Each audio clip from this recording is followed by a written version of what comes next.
Good afternoon and welcome everybody. We're going to get started here. We're just waiting for everybody from the waiting room to be admitted. Looks like that's happening. Thank you. I am Stephen First and welcome to this pop-up lecture. I am the Executive Director of the Center for Global Engagement at the College of Staten Island. The center is tasked with our mobility programs, bringing students in and out, as well as bringing a global mission and vision to the college. As such, we put on lectures on a variety of topics. And as the situation we're discussing today, Russia and Ukraine, heated up, we felt that it would be important to bring a lecture to the campus, obviously as quickly as possible, given the changing situation. Today's lecture is sponsored by the History Department, by International Studies, by the Department of Political Science and Global Affairs, the Department of the Library, the Dean of Humanities, Social Sciences, and the Center for Global Engagement. We have with us today two wonderful speakers, Dr. Susan Smith-Peter. Dr. Smith-Peter works on Russian history beyond just the two capitals of Moscow and St. Petersburg. She begins with a study of identity in the provinces of Eastern and Central Russia. She has branched out to investigate the regional identity of the Russian North and Siberia as well. She publishes articles on topics related to civil society and regional identity in such journals as the Russian Review, Critique Explorations in Russian Eurasian History, and Russian History, Histoire Russe. Professor Smith-Peter joined CSI faculty in 2001 and teaches classes in Russian history, European intellectual and political history, and world civilization, among others. She served as a history department representative to the Faculty Senate and served on various campus-wide committees. She's also former chair of the Columbia University Seminar on Slavic History and Culture, received a Fulbright for study in Russia, and has won numerous grants and awards. Also with us today is Dr. Anat Niv-Solomon. Anat Niv-Solomon is an associate professor in the Department of Political Science and Global Affairs here at CSI. She specializes in foreign policy decision-making, security, negotiations, mediation, and the politics of human rights. Her recent book, Cooperation and Protracted Conflict in International Affairs, Cycles of Reciprocity, addresses two main questions. Under what conditions does reciprocity fail to produce cooperation? And when do reciprocity dynamics lead to negative instead of positive cycles? She is also the author and co-author of numerous articles appearing in such journals as Cooperation and Conflict, International Studies Quarterly, Simulation and Gaming, and the White House Studies. I was lucky enough to have a conversation with the two of them last night, and it was fascinating. Much of what we predicted maybe at 5 o'clock has come true, and what hasn't, I'm sure they'll talk about changes. A few quick ground rules. We are using the chat for questions, so please put your questions in the chat, and we have several people who will be monitoring that throughout the session, and we will get to those after we hear from both Dr. Smith-Peter and Dr. Niv-Solomon. So with that, let me hand it off. My part is done. I don't know as much about this topic as these two experts do, so let's hear from them. All right. Hi, as Stephen helpfully told everyone, my name is Dr.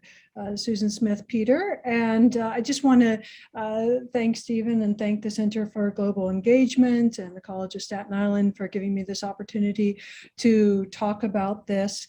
I think it's really important to have an understanding of the background, and a lot of things have been happening, and when I suggested we choose Thursday as the time to have this talk, I didn't realize it would be the day that these things would be set into train, the invasion, but it is a good time to talk about the why of it. There are a lot of things that are going to be happening that are the how of it and the what of it, but I think the why of it will remain somewhat stable, and so therefore I think it's especially important to talk about that. And I think the best way to get at the why of it will be for me to talk about Putin's February 21st speech. And that was on Monday. And here he lays out his idea of what's going on and talks about what he's hoping to do and what he's fighting against. And what I want to do here is to talk about both what he says to show places where it's just simply historically inaccurate, and also to talk about ways that this gives us an understanding of where he's coming from and what he hopes to do. Now, I'd also be glad to talk about his comments on NATO and other items, but that will require more time than I have. So I'd be glad to take any questions that people have about NATO and talk about that during the Q&A. So one of the striking things about this speech is just how inaccurate it is as regards to history. But it gives, again, as I said, a real sense of where he's coming from. He starts out by saying that the people in that region have always been Russian, have always been Orthodox from time immemorial. And that's very problematic. I mean, from time immemorial, that's not at all true. But one of the things he's getting at there is there's the historical stakes of Kievan Rus. All right, so Kievan Rus is this state that begins in the late 9th, lasts to the early 13th century, and it is the origin point of both Russian and Ukrainian history, and it's sort of a sacred origin point. It's as sacred to them as it would be to us to talk about, Concord and Lexington, the shot heard around the world, and Paul Revere and all of that. So it's a sacred origin point of history. And from Putin's point of view, it's only Russian history. He will not countenance seeing Kievan Rus as the starting point of Ukrainian history. And one of his main arguments is that Ukraine has never had a stable state, period, that they have never had any real statehood. And so if he were to admit that Kievan Rus is also the origin of the Ukrainian state, that would challenge that whole view. Also, if you take away Kievan Rus from Russian history, you immediately run into a problem, which is that Muscovy, the origin of Russia, really comes out of a strong interaction with the Mongols and the Mongol invasion, and they attained various ways of governing from the Mongols. So it gets very complicated if you take away Kievan Rus in terms of where does Russia come from. So then when we get past that, he's saying that there wasn't any kind of state tradition, and then they returned to Russia in the 17th century. But actually from the 16th to the 18th century, there are these Cossack statelets. Now, Cossacks are these sort of freebooters that later they become mounted police. They're known for not wanting to put themselves under a strong jurisdiction of various different countries. They lived in the steppe out in Crimea, not some of them in Crimea, but in Ukraine. And they would sometimes side with Poland, Lithuania, and sometimes with Russia. And this gets to an interesting thing that Putin talks about in his article on the historical unity of the Russian and Ukrainian people. He says that the Ukrainians have no agency, they have no ability to act. And at the same time, he continually complains that they're being led astray by first the Polish-Lithuanian Commonwealth, and then Germany, and then the CIA. So if they have no ability to act, why are they being led astray? This is kind of a contradiction in his own writing. Then with the partition of Poland in the late 18th century, Russia gets a large part of Ukraine, but part of Ukraine, the eastern part, goes to Austria-Hungary, also known as the Habsburg Empire. So the Ukrainian language, which had already been diverging even at the end of the Kievan Rus period, it develops further on its own. And the Ukrainian language is a language, it's not just a dialect. I know Russian well, I can't understand everything in Ukrainian. So then we get to the part where Putin is really just angry and upset, and that's the part having to do with the Soviet Union. Now, he blames Lenin, Vladimir Ilyich Lenin, the founder of the Soviet state, as the person who created Ukraine, which is so ridiculous that a lot of my historian friends created all these memes that were sort of, you see Lenin at a desk signing something that says Lenin is creating Ukraine. Now, there had been hundreds of years of Ukrainian culture and politics before this. And in January of 1918, Ukrainian activists declared Ukraine independent. Now, this is after the Russian Revolution. It's during the Russian Civil War. In the Austria-Hungary side, they declared the Western Ukrainian Republic. The Bolsheviks did retake Ukraine. They had to retake it by force in 1920, but the Ukrainians had been independent for 2 years. So again, Putin does not talk about that, and he makes it sound like it was Lenin's own idea, the sort of gift that Lenin gave. Oh, I'm just going to give the gift of Ukraine. When you really care, give the gift of Ukraine, right? So instead, the Ukrainians forced Lenin to recognize their independence and to give them a sort of pro forma independence. Now, of course, these measures in the Soviet Union, they were not real independence, well, until they kind of became real in 1991. So, but to go back to USSR in 1922-23, it establishes a sort of pseudo-federalism, right? Where it's really a unitary state, but it has this sort of pseudo-federalist setup. And that was to accommodate Georgia and Ukraine. But when it starts to fall apart, all that pseudo stuff can become real because it's written into the founding documents. So Putin, in this speech, he calls the end of the USSR the collapse of historical Russia, which is really problematic. To see the USSR as historical Russia does open up the possibility of all sorts of various problems. Now, similar to the way he did with Lenin, he blames Gorbachev for giving away Ukraine, when really it was Ukraine that was forcing the issue. You see, December 1st, 1991, there was a Ukrainian referendum. 90+% of the people voted to leave the USSR. And a lot of things happened after that, but suffice to say that the Soviet Union collapsed after that. So throughout, we see that Putin is refusing to give the Ukrainian people any agency. The only people who have any agency are Russian leaders. And the only good Russian leader in his account is Stalin. And there's a lot of problems with that I don't have time to get into. But one of his key claims is that there's never been stable statehood. And as I mentioned before, they had that 2 years of independence, 1918 to 1920. There was also the 30 years where Ukraine has been independent since 91. And then he makes these completely fantastical and false claims that Ukrainian and Islamic groups are attacking Crimea and that Ukraine is attacking Eastern Ukraine and they intend a genocide against the Russians. And this is just all like completely made up.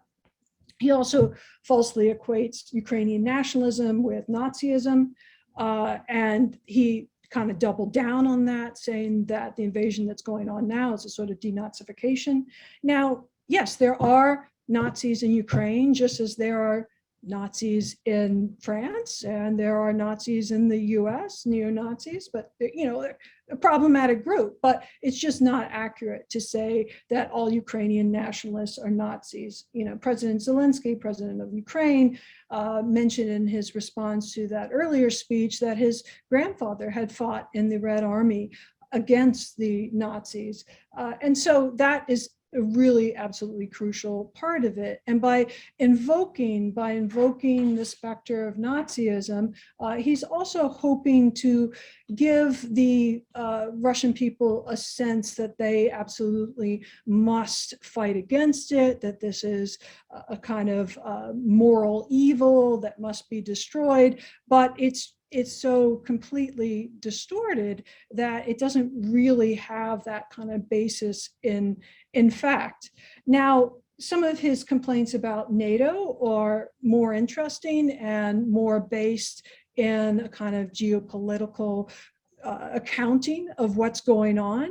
But it is quite important to understand that the historical justification is just deeply problematic and not based in the facts of the case. But as I said before, I don't have time to talk about NATO, but I would be glad to take questions. And I know that Professor Niv-Solomon will be talking about the geopolitical aspects of the situation. I'm sure we'll be referring to some of these questions. So thank you for your attention. I look forward to your questions. Thank you, Susan, for opening the discussion with this wonderful background. And I think what I really like about all the information that you gave us is that it's really important to try and be within the head of Putin and try to understand what motivates him. I also want to thank the Center for Global Engagement for putting this together and for everybody who joined us. So my quick few comments at the beginning will take this background and try to put the geopolitical context on top of it. And I want to start with something that might seem a bit controversial, but I believe it's important to not look at President, see him as a crazy person or as irrational, because he is actually Putin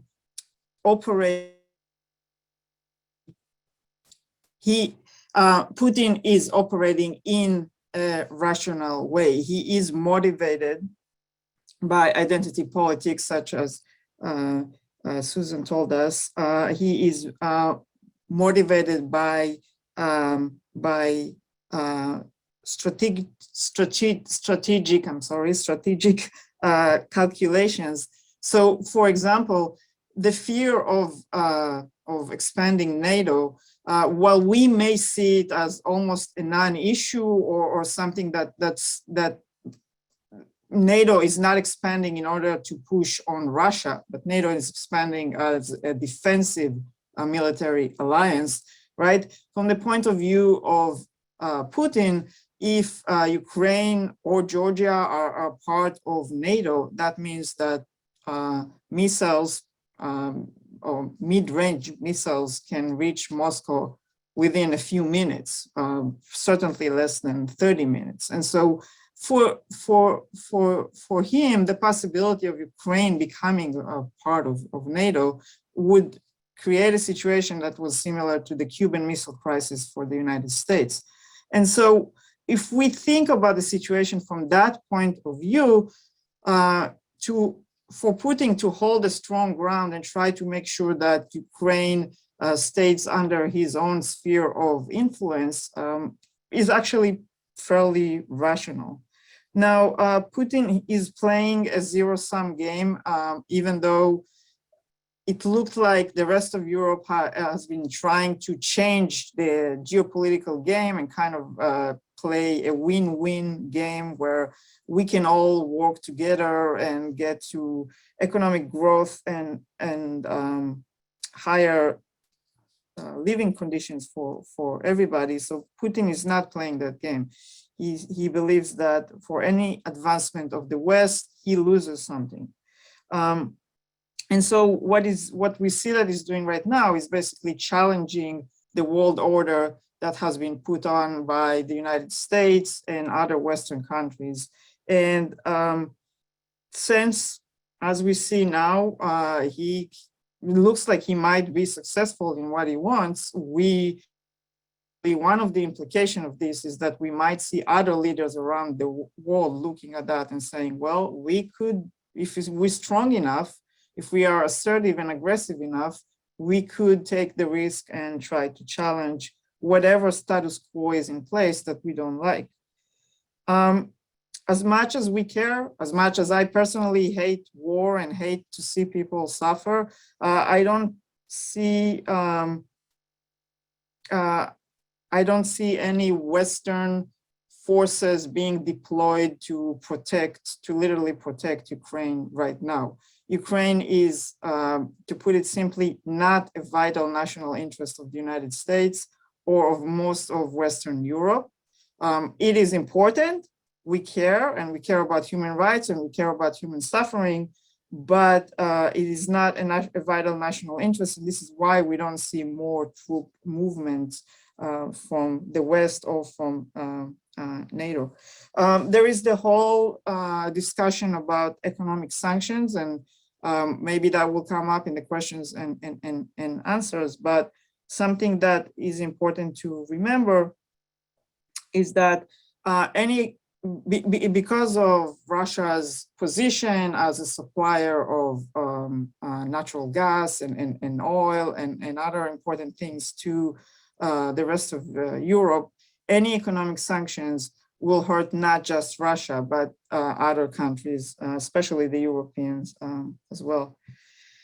And other kind of geopolitical implications here are we can all look more to the east and look at China. What is China is doing with that? How is China reading this situation? And very interestingly, how kind of China is remaining on the situation right now. And again, we can talk about it more. I'm just putting some ideas that we can discuss in terms of geopolitical implications here. There's also some interesting reactions from mid-powers such as Pakistan and Brazil. Some countries have come up their Russian actions. Others have been much less pronounced in their objection.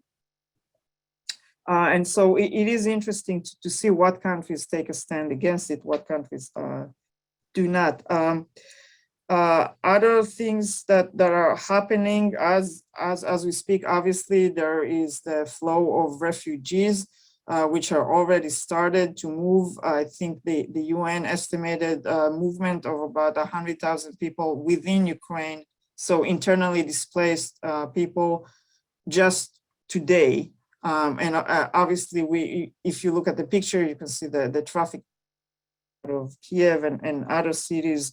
People are trying to flee and cross the borders. And that is a situation that all of the countries surrounding Ukraine will have to deal with, because the refugees will come. Also very interestingly are the anti-war demonstrations in the cities of Russia, Moscow, St. Petersburg. But you see thousands and thousands of people out in the street right now, actually, demonstrating against the action of their own government. So I think that's a very, very interesting. And an interesting question is, how long can Putin continue if he does not have any support from within Russia? And then also, obviously, what happens to the financial markets? The Russian financial markets fell 33% in one day again. So what happens with that is, do we continue to see it fall down? Do we see some kind of stabilization? Obviously, we'll have economic implications. And so the economic sanctions could play into that, into that pressure on Russia as well. So I think it's an extremely complex situation and obviously evolving and developing, but I would like to open the floor for questions right now. Thank you both for laying out the scary aspects of it, and certainly some of the numbers that might be involved in terms of refugees and just what this means. We've had actually a lot of questions come in. We'll try and get to as many of them as we can. In particular, let me start with with one that came in early. Is Putin in this position where he can invade Ukraine because of the increase in oil production and profits over the last few years? Or is it some other buildup? Yeah, I think that oil is one of these things where, as I was saying to my class, in some ways it becomes a similar kind of form of explanation, often for the left, as like the devil does for evangelicals. Oil is important, but it's not the only important thing. It does give him a lot of flexibility. It does allow him to have a huge currency reserve. I mean, it's something like $620 billion in currency reserve. That gives him a big cushion. But on the other hand, I think he really does believe the historical stuff. I don't think it's just about oil. I don't think it would be worth it for him to do it just for oil. So, I think the oil is more like a funding mechanism than a justification or a motivation, I should say. It is very relevant that when oil is high, Russia is getting money. But I don't see it as the reason for what's going on. Yeah, I think that's the right response here. Excellent, thank you. Another question that's come in a variety of forms is, will the economic sanctions be enough to stop or contain, or do any have any real impact on Putin's actions? Essentially, without military action, does the West and NATO countries and allies have enough leverage? Right. So, I mean, what we know about economic sanctions is that for them to work, they need to be targeted really, really well, and to make sure that they're hurting the people that make the decisions, right? And not just in general. And so I think from the round of economic sanctions that we've seen so far, the biggest one comes from Germany with the non-approval of the gas pipeline, Nord Stream 2. And actually also from the United States with the very targeted sanctions on the supporters of Putin, people who are close to him, the oligarchs that have the money and now cannot travel, cannot access their own funding. They might be able to put pressure on Putin to maybe complete this round sooner rather than later. Now, in terms of with those questions, I mean, if the question is, are economic sanctions enough to make Putin change policy, withdraw its forces, and give the independence back to Ukraine, the answer, I think, is absolutely no. That's not enough. But how long is he willing to continue the fight? What comes next? What else is Putin willing to do or not do? This is where the economic sanctions could play a role. Yeah, I want to jump in there too. Yeah, I agree with Professor Niv-Solomon on this. I think that what's happening is, let's just imagine a scenario where Russia is victorious militarily, which is very likely, but that doesn't really mean anything. I mean, the United States was victorious militarily in Vietnam, but it's not really the relevant question. The question is what happens in the guerrilla war afterwards, which could go on for years and years and years. And there's this constant sort of bleeding out.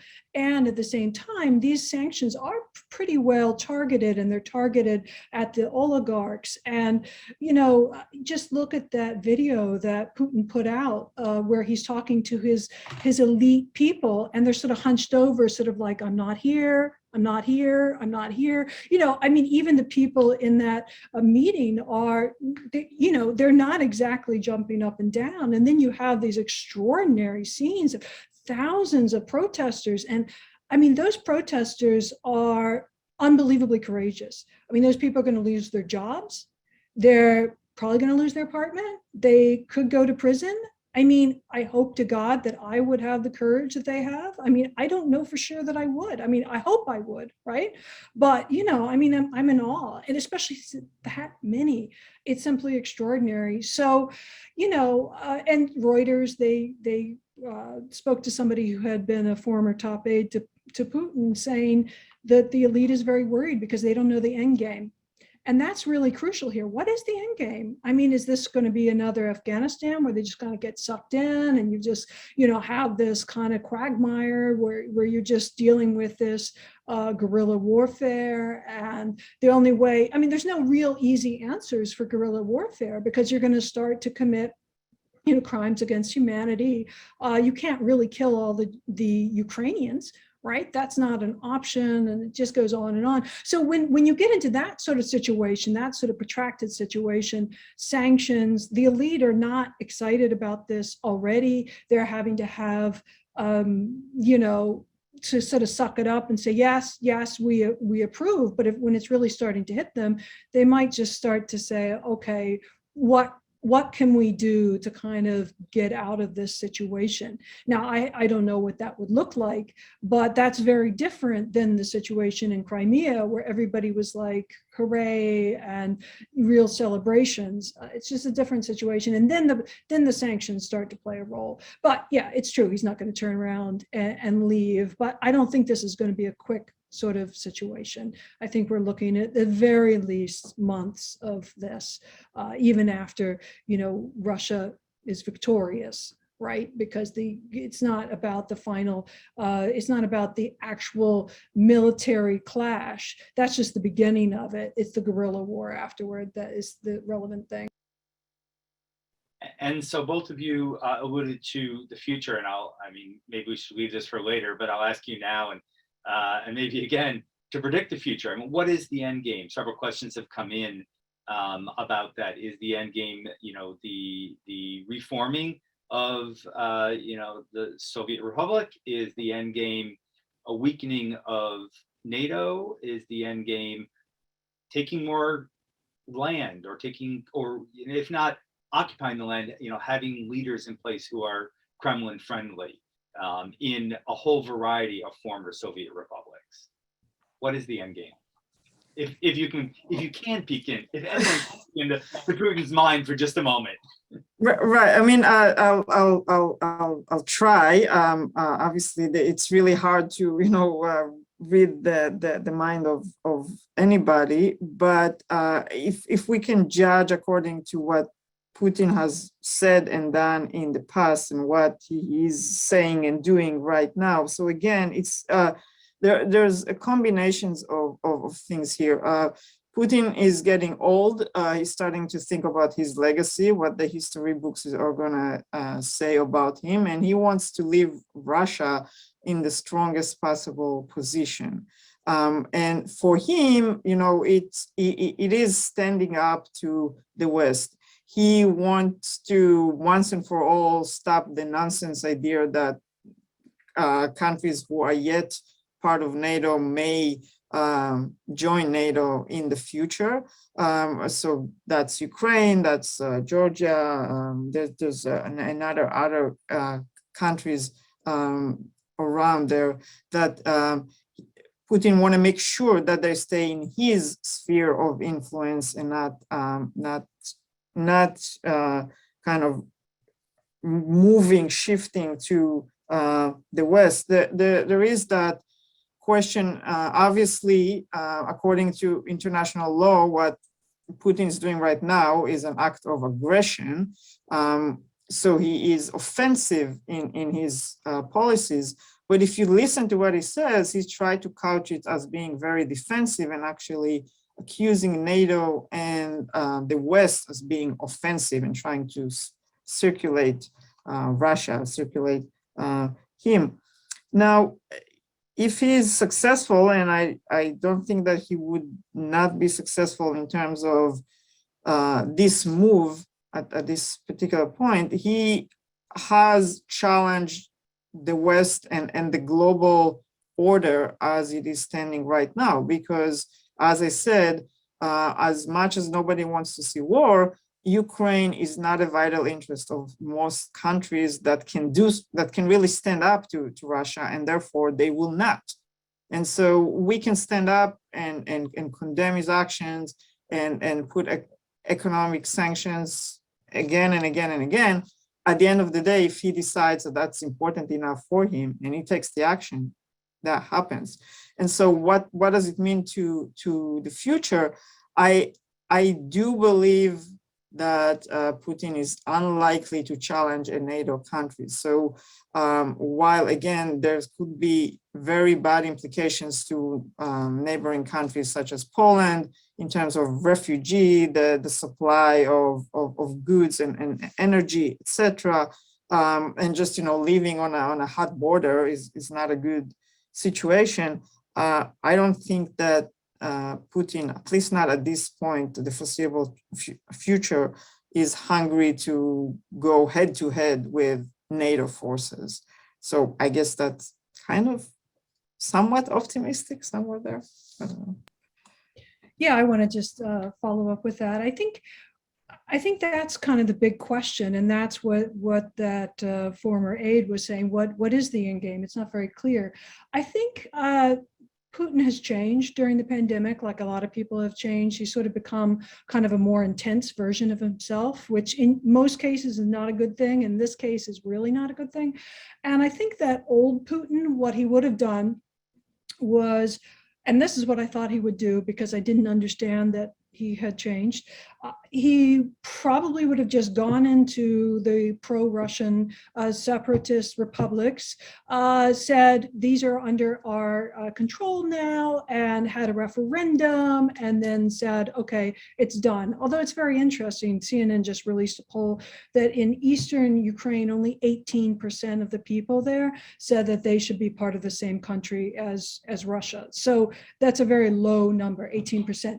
But in any case, if he had done that, it would be really difficult for the Western alliance to really do anything about it, because it would just be in those areas. It could be sort of under the guise of we were invited. There would be a referendum, and what are you going to do at the end of that? But this whole thing of the drive to Kiev and the kill list that they have, that they want to take out Zelensky and all of that sort of stuff, that has a much larger kind of project. And I don't see an easy exit from that strategy. And so that's why I think that he must have changed, because this is not really a very sensible thing to do. The other one was a very sensible, not a good thing to do, but a very sensible and doable project. But this project is very large. It's very sprawling. Even if he does try to decapitate the Ukrainian nation, it doesn't kill the body. We see that with the example of Katyn in Russia. It's not like the Polish nation just died. It just, there was a terrible massacre that took place, but then the Poland went on. Same thing with Ukraine. So I think that by choosing to expand like this, he's just got himself into a kind of quagmire.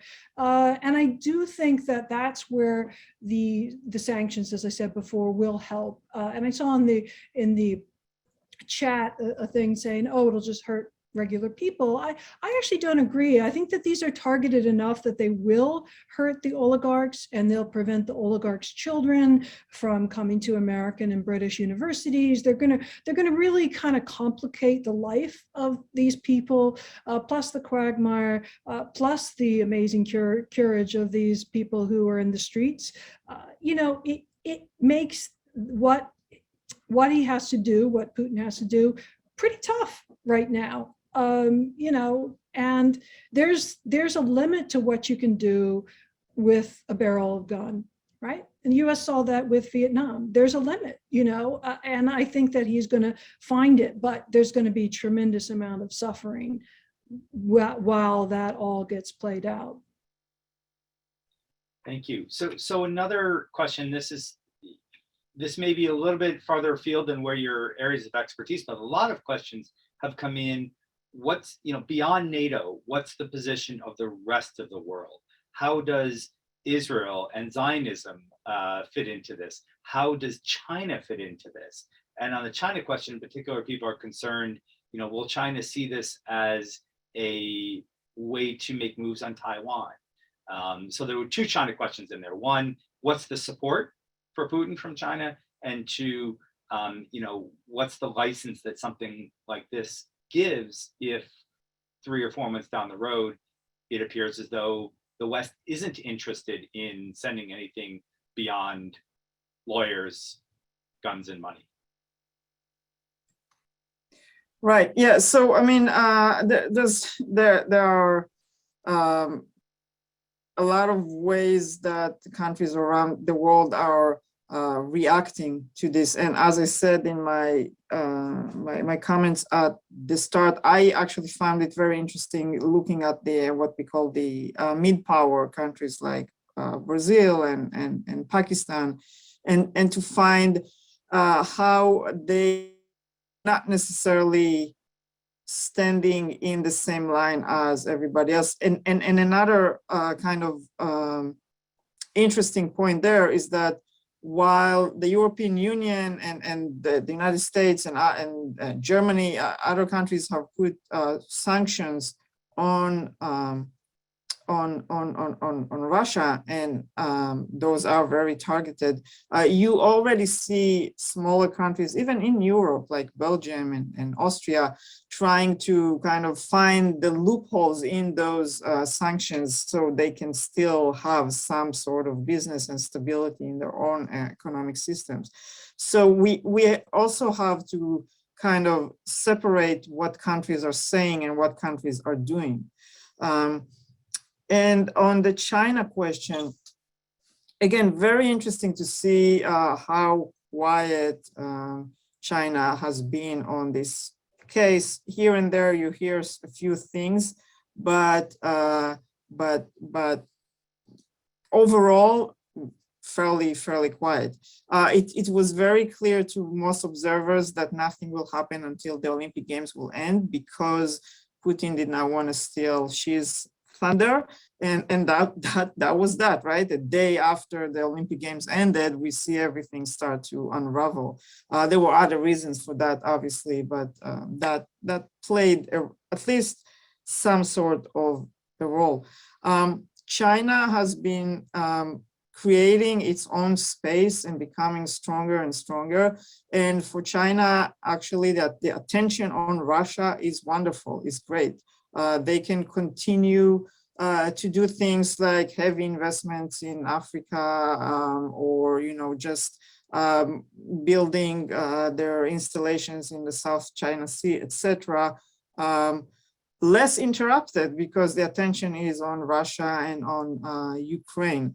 At the same time, the reaction from the West to Ukraine right now can play into the game of China in two ways. One is, like Stephen, like you suggested, right? We all know that China is interested in at some point recapturing Taiwan. And so if we see that the rest of the world is not willing to really come to the rescue of a country in a similar situation, maybe China take that as a signal that the road is free to take action on Taiwan. The other way that can play is that other countries that are looking to be allied with other great powers might not like to be allied with the United States or the European Union if those seem unreliable in times of trouble, and maybe they will align themselves with China if China puts enough guarantees in place. And so that's another way that China could actually benefit from this situation almost unintentionally. I saw a question in the chat about the UN. I think that the way the UN is built and structured and the way things are going right now, the UN is completely, it's almost irrelevant for this situation. It has spoken, it will speak, Security Council will keep meeting, they will bring up as much condemnations and statements as they can, but they cannot authorize any action without the Russian vote. And obviously that's not going to happen. So on that point in particular, what did you think of the comment last night, if you heard from the Ukrainian ambassador, calling into question the legitimacy of Russia's seat on the UN Security Council, in that it was inherited, passed down, since it's really, you know, the USSR's seat? Right. Yeah. I mean, it's an interesting comment, and well, Russia got the seat before USSR, and then it went to the USSR, and now it kind of came back to Russia. So historically, it started with Russia, so it kind of came back to Russia.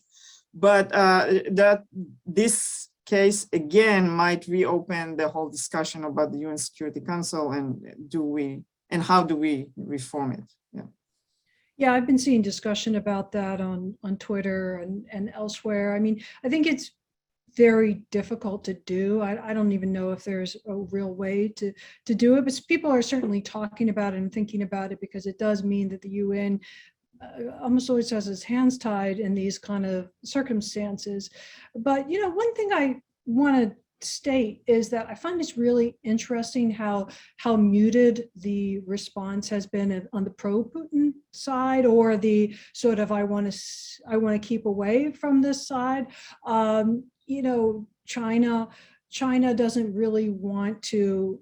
It's almost like it doesn't want to draw attention to itself in this situation, and I'm actually pretty impressed at how Biden has been able to get everybody together on the Western side to get everybody together on the same page. So that is something that has, and I don't think that Putin expected that, because, you know, the West has looked very much in disarray, and for all sorts of reasons I don't have to explain to everybody. So I think that was somewhat unexpected, and Putin is actually looking pretty isolated right now.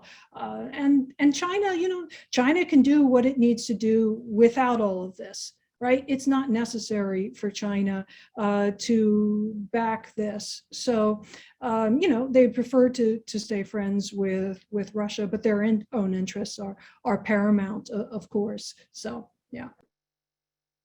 Certainly, there are questions about NATO and being prepared, and if NATO is prepared to defend Ukraine with while it's not a member, in particular in relation to this idea. Yeah, I think the answer is no to that too.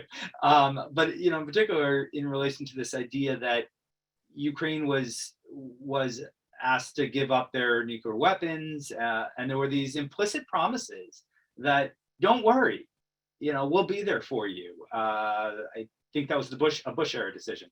And so, you know, where does that place us? Where does that place the US? Where does it place NATO as a responsibility to that former promise? I think that this is something that's really worth talking about in a lot of different ways. Yes, that 1994 decision, which was, you know, Ukraine would give up the weapons, and in response, they would be assured that there would be no territorial encroachment. That's a real problem. Also in the 90s, in 1990, James Baker told Gorbachev that NATO would not expand. Now, that was just an oral promise, but at that time, the Department of State saw the expansion of NATO as a negative sort of thing, and they did not want it to happen. But because of the way NATO was written, at the beginning of the Cold War, they said anybody can join. And so that was part of the whole thing with the Cold War. Oh, we would be glad to have anybody leaving the Warsaw Pact and come in and join. So once that's in the foundational document, it becomes very difficult. The optics would be very bad if there's a country that meets the standards and wants to join and is rejected, right?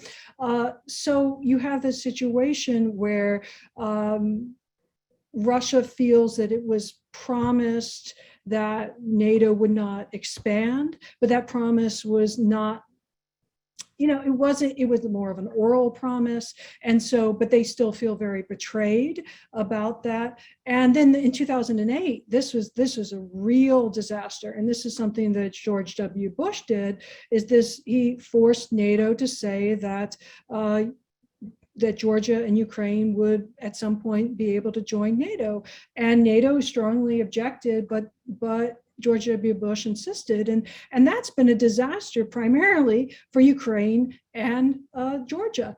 And if there's no way for a country to join NATO, then to say that at some point it will join NATO, I don't even understand what the point of that is, other than just kind of a sense of, the US should be able to reshape things. So yes, on the other hand, though, if you look at the reason why Poland and others wanted to join NATO, they had a pretty good reason. If they were not in NATO, their situation right now would be totally different. But see, the main kind of problem here is not NATO and NATO expansion. The main problem is what the US did to Russia in the 1990s, which was an absolutely catastrophic foreign policy decision, which was to push these awful free market policies on Russia. There was no Marshall Plan, even though there were massive surpluses, and we could easily have done a Marshall Plan. And so the Russians saw that democracy meant starvation, hunger, people freezing to death, people froze to death, all of these sort of things. And as a result, there's sort of a turning against the West. In the 1990s, the West was just idolized in Russia. If there had been a Marshall Plan, if there had been not this contemptuous dismissal. I mean, one of the things that Putin said that not too many people have mentioned is he said in his February 21st speech is, they think that Russia is just a dog barking at a caravan and we cannot allow that. It's not inaccurate, a description of the response to Russia in the 1990s. It really isn't. So what happened in the 1990s in Russia because of US kind of advice, that's the underlying disaster. If that had not happened, if there had been a Marshall Plan, if Russia had not gone through that traumatic experience, then this whole situation would be completely different. So that's not from the security standpoint. Dr. Smith-Peters talking from the historical standpoint. You see this as very much the same foreign policy mistakes, security mistakes that were made. Yeah. There's certainly some of those, and I agree with you that we even had the lovely name of shock therapy, right, to the economic reforms that were forced on Russia.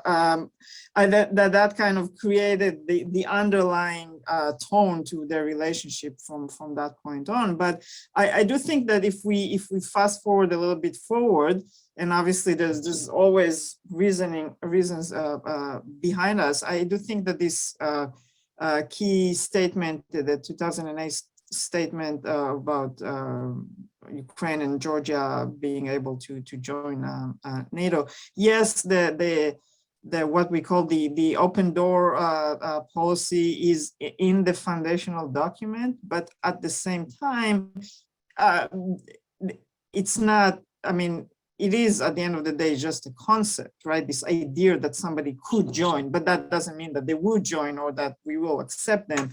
And even after 2008, any US president or NATO as a whole body could have stepped up in a time where there wasn't a big crisis going on, and say, okay, we're closing the doors, that's it, NATO is done, it is what it is at this moment, if for nothing else, just to elevate the tensions and to take that excuse for conflict out of the whole equation.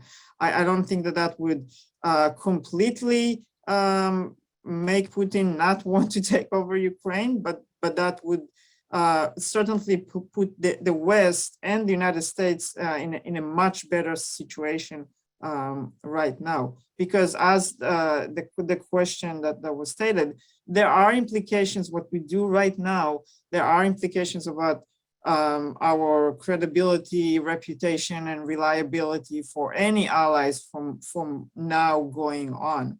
On the nuclear weapons question, without a doubt, you will see other countries who are already teetering, do we develop nuclear weapons or not, pushing towards developing nuclear weapons at this point, because obviously the promises are not being fulfilled. And this is where I do think that, you know, if there's a lesson here, is that don't take just a promise, but make sure you write a contract, go into a military defense agreement.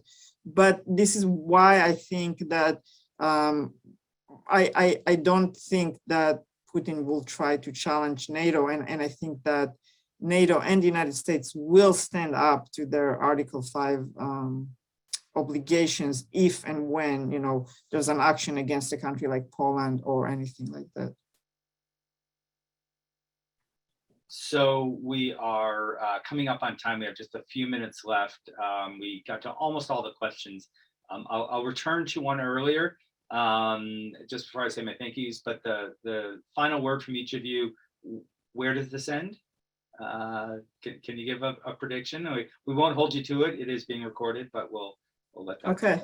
I'll try. I think that where does it end?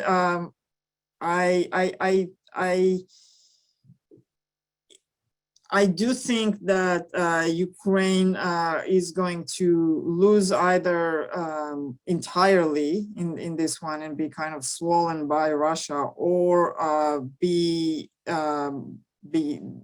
have to be ruled by Russian installed government. I'm hopeful that that would have less bloodshed than what is likely going to happen, but I'm not entirely optimistic on that. Further on, I do think that at least for the time being and foreseeable future, maybe, you know, 5 to 10 years or something like that, that ends at the western borders of Ukraine. And obviously there's a lot of other things that could happen here. A guerrilla warfare could evolve and develop, but there are ways for both Putin and the Ukrainian leadership to try and avoid that right now. I don't think we are done. I don't think it's a done deal yet that this is going to be a big war with thousands of people dying or leading into a guerrilla warfare. There are still ways out, not easy ones, but maybe. So I do think that it probably will be a guerrilla war. I mean, I think one thing that could happen is that there could be a Russian government that's in power and also a Ukrainian government in exile. And then you have these two different governments and they're working on that. It might come to a situation where where the kind of guerrilla warfare might mean that the Russians fall back to the east, although that would be hard to know for sure. But I do think that when you look at the porcupine strategy is basically that you just make Ukraine impossible to swallow. And that goes back to what Rousseau said to the Poles back in the late 18th century, you can be swallowed but never digested.